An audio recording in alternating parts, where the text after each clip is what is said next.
ओम श्री गुरुवे नमः। प्रणाम भगवान।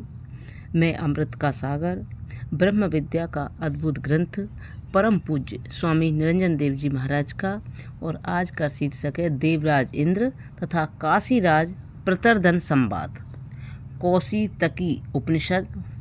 एक बार मृत्युलोक में स्थित काशी राजा प्रतरदन देवराज इंद्र के पास गए। तब देवराज इंद्र ने उन्हें आशीर्वाद देते हुए वरदान मांगने को कहा। तब राजा प्रतरदन ने कहा, हे महाराज, वर अर्थात उत्तम कल्याणकारक वस्तु जो है उसे ही आप प्रदान कीजिए। अनंत कोटि जन्मों के कर्मोपासना द्वारा भी जीव ब्रह्म अभेद ज्ञान में मैं ब्रह्म हूँ होता है। जिज्ञासु द्वारा श्री गुरुदेव के चरणारविंद की श्रद्धा भक्ति तथा उनकी सेवा करने से यह महावाक्य जन्य ब्रह्म आत्मा के बोध होना सहज हो जाता है। परमानंद की प्राप्ति तथा दुखों का समूल नाश एकमात्र आत्मज्ञान द्वारा ही हो सकता है। इसके बिना मुक्ति का अन्य कोई उपाय नहीं है। आत्मज्ञान को छोड़ अन्य जितने भी कर्म उपासना आदि हैं, वे जीव को संसार बंधन में ही जकड़ने वाले हैं। स्वर्ग वैकुंठ आदि परम हित रूप नहीं। यज्ञ आदि कर्म करने से मनुष्य को स्वर्ग की प्राप्ति होती है और वहाँ दाव पुरुषों देवांगनाओं अप्सराओं आदि का सुख प्राप्त होता है, किंतु वह बंधन रूप ही होता है। जैसे कर्म से स्वर्ग आदि लोक की प्राप्ति होती है, उसी प्रकार उपासना से ब्रह्मा विष्णु शंकर आदि लोकों की प्राप्ति होती है। एवं पुण्य फल समाप्ति पर पुनः इसे मृत्युलोक में आकर जन्म लेना पड़ता है। अखंड आनंद एकमात्र आत्मज्ञान द्वारा ही प्राप्त होता है। आत्मज्ञान को छोड़ सभी साधन बंधन एवं दुख प्रदान करने वाले हैं। यह सभी लोक प्रपंच से युक्त हैं। अतः हे राजन, आप कर्म द्वारा स्वर्ग आदि पाने और उपासना द्वारा ब्रह्मालोक पाने की कामना का त्याग कर मात्र आत्मज्ञान प्राप्त करने की ही कामना वाले होकर एकाग्र चित्त होकर श्रद्धा पूर्वक श्रवण करो, जिससे आपके दुखों की आत्यंतिक निवृत्ति हो, इस जीवन में परमानंद रूप मोक्ष प्राप्त हो सके। हे राजन, मनुष्य लोक तथा देवलोक में जो विषय सुख है वह सब समान है एवं परिणाम में दुख देने वाले हैं, इसलिए इनकी इच्छा करना योग्य नहीं है। फिर भी भ्रांति से जो लोग उन्हें सुख मानते हैं तो क्या वह सुख हित रूप कहला सकेगा?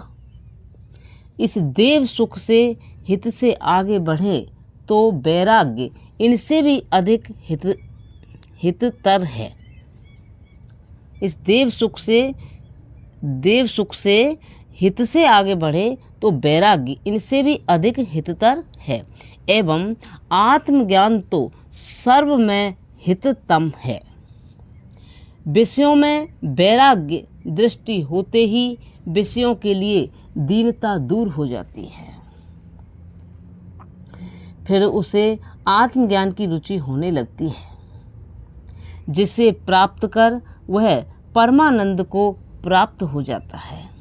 हे राजन, सबसे श्रेष्ठ ब्रह्म ज्ञान है, जिसके प्रभाव से जीव को ब्रह्म हत्या का महान पाप भी स्पर्श नहीं कर पाता है। इसी ब्रह्म विद्या के प्रभाव के कारण मेरे द्वारा विश्वरूप ब्राह्मण की हत्या हो जाने पर भी महाभयंकर ब्रह्म हत्या और उसके अनिष्टकारक परिणाम तक मुझे भोगना नहीं पड़ा। अतः हे राजन, आत्मज्ञान में श्रद्धा होना पूर्व पुण्यों का ही फल एवं हरि कृपा का प्रत्यक्ष प्रमाण है। आपकी तरह नचिकेता ने भी यमराज से श्रेष्ठ वर को प्राप्त किया था। ब्रह्म विद्या की महिमा। यस्य नाह कृतो भावो बुद्धिर यस्य न लिप्यते हत्वापि स इमाम लोकान न हंति न निबध्यते। गीता 18:17। हे राजन, जिस आत्मज्ञानी के मन में क्रियाओं में कर्तापन का अभिमान नहीं है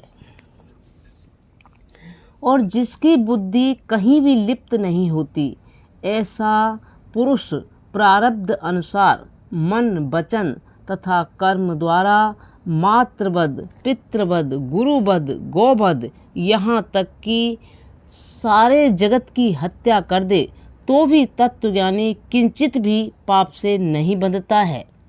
पाप कर्म हो जाने पर भी उसके मुख की आभा मलिन नहीं होती है। यह ब्रह्म ज्ञान की गरिमा है, व्यक्ति की नहीं। ब्रह्म हत्या कर्तृत्वाभिमानी को लगती है, चिदात्मा साक्षी को नहीं। आत्मा तो सभी का निष्पाप, एक रस एवं मुक्त ही है, चाहे वह चांडाल हो या ब्रह्मज्ञानी। भेद इतना ही है कि अज्ञानी देहादिक संगात को मैं करके मानता है एवं उनके गुण, धर्म, क्रिया को मेरा करके जानने के फलस्वरूप ही उसे निम्न योनियों एवं नरकादिकों का गमनागमन बना रहता है। इसी कारण कर्तृत्वाभिमानी अज्ञानी के मुख पर ग्लानि आ जाने से उसका तेज क्षीण होकर मुंह काला हो जाता है। हे राजन, इस ब्रह्म विद्या के प्रभाव से मैंने ब्रह्म विद्या से रहित प्रजापति के पुत्र विश्वरूप ब्राह्मण को ब्रज से मार डाला। कितने ही सन्यासियों को जो केवल कर्म कांड में ही रत थे एवं आत्मज्ञान से विमुख थे, उनकी हत्या कर डाली। ब्रह्मज्ञानी का संग पाकर भी जिन्हें आत्म जिज्ञासा उदय नहीं हुई और जो आत्मा का उपहास करते थे, मैंने उन कोटि सन्यासियों की हत्या कर डाली। उनका मांस यज्ञ मंडप के दक्षिण दिशा में दूसरे कर्मकांडी लोगों को शिक्षा देने एवं आत्मज्ञान की ओर श्रद्धा कराने हेतु कुत्तों के सम्मुख डाल उन्हें खिलवा दिया। फिर भी आत्मज्ञान के प्रभाव से मेरा किंचित भी अहित नहीं हुआ। मेरे द्वारा मारे गए सन्यासी बाद में व्यास एवं नारद आदि ऋषियों की संतति में उत्पन्न हो ब्रह्मात्म एकता बोध को प्राप्त हो मुक्ति प्राप्त कर पाए। इस प्रकार मैंने लोकहित एवं आत्मज्ञान में श्रद्धा कराने के लिए कर्म कांड से ही मुक्ति मान कर अटके लोगों को मृत्यु दंड प्रदान किया। कितनी ही बार प्रहलाद के परिचारक दैत्य राजाओं को मौत के घाट उतार दिया और बहुत से असुरों का भी संहार कर डाला, परंतु कर्तृत्वाभिमान और कर्म फल की कामना से शून्य होने के कारण मुझ प्रसिद्ध देवराज इंद्र के एक रोम को भी हानि नहीं पहुंची। मेरा एक बाल भी बाका नहीं हुआ। यह बात मेरे ही लिए नहीं है, बल्कि मेरे अतिरिक्त आज भी जो कोई चिदात्मा को मैं रूप से जान ले कि वह साक्षी ब्रह्म में ही हूँ, तो वह भी मेरी तरह निष्पाप ही हो जाएगा। यह कथन अहंकार से सर्वथा शून्य ब्रह्मज्ञानी की महत्ता बतलाने के लिए है, न कि इस ज्ञान के द्वारा निंदनीय दुष्कर्मों को करने का समर्थन है। यह कथन अहंकार से सर्वथा शून्य ब्रह्मज्ञानी की महत्ता बतलाने के लिए है, न कि इस ज्ञान के द्वारा निंदनीय दुष्कर्मों को करने का समर्थन है। वस्तुतः अहंकार रहित राग द्वेष शून्य पुरुष से पाप कर्म बनने का कोई हेतु ही नहीं होता है। ब्रह्मवेत्ता पुण्य और पाप से उसी प्रकार पृथक होता है जैसे रथ से यात्रा करने वाला पुरुष रथ को दौड़ता हुआ रथ के दोनों चक्रों को देखता है और रथ चक्रों का भूमि से जो संयोग वियोग होता है वह उस दृष्टा को नहीं होता। जैसे दिन व रात को देखते हैं इसी प्रकार वह सुख दुख पुण्य पाप तथा समस्त द्वंद्वों को देखता है। दृष्टा होने के कारण ही उसका इन समस्त द्वंद्वों से कोई संबंध नहीं होता है। जो उसके प्रिय आज्ञाकारी सेवाभावी भक्त होते हैं वे तो उस तत्वज्ञानी का पुण्य भोगते हैं और जो उनसे द्वेष करने वाले होते हैं वे दुष्टजन उस ब्रह्मवेत्ता के द्वारा प्रारब्ध बल से होने वाले पाप कर्मों का फल भोगते हैं। उपदेश सहस्री में तत्ववेत्ता के लिए पारलौकिक भय का अभाव बताया है। उसे मृत्यु का भय भी नहीं है। उसके लिए ब्रह्मा विष्णु शंकर तथा इंद्र आदि ऐश्वर्यशाली देवता भी सोचनीय हैं। तत्ववेत्ता के प्राण अज्ञानी की तरह शरीर से निकलकर किसी अन्य लोक विशेष में नहीं जाते हैं, बल्कि यहीं अपने कारण में लय को प्राप्त हो जाते हैं। इस प्रकार देवराज इंद्र ने काशीराज प्रतरदन को आत्मज्ञान की महिमा सुनाकर आत्मज्ञान प्राप्त करने के लिए प्रेरित किया। अब भगवान ब्रह्म विद्या कब रोती है, यह प्रश्न है। एक बार ब्रह्मवेत्ताओं की सभा में ब्रह्म विद्या पश्चाताप करती, आंसू बहाती, गदगद कंठ से कहने लगी कि हे ब्रह्मज्ञ ब्राह्मणों, धन के लोभ से आप मुझे वेश्या की तरह जिस किसी को भी प्रदान कर देते हैं, मुझ पर दया कर बिना पात्रता देखे मुझे अनाधिकारी को मत दीजिए। कुलीन स्त्री की तरह मुझे संभाल कर रखने की कृपा करें एवं अधिकारी की परीक्षा कर ही उसे प्रदान किया करें। मैं त्यागी पुरुषों को ही वरण करना चाहती हूँ, कामना वाला पुरुष मुझे प्रिय नहीं है। त्याग एवं विवेकहीन पुरुष ब्रह्म विद्या को प्राप्त कर अनेक अनर्थ करते हैं। ब्रह्म विद्या के नाम पर इंद्रिय जन्य सुख में तल्लीन होकर अपने मन की काम वासना को लेकर भोले भक्तों को ठगते रहते हैं।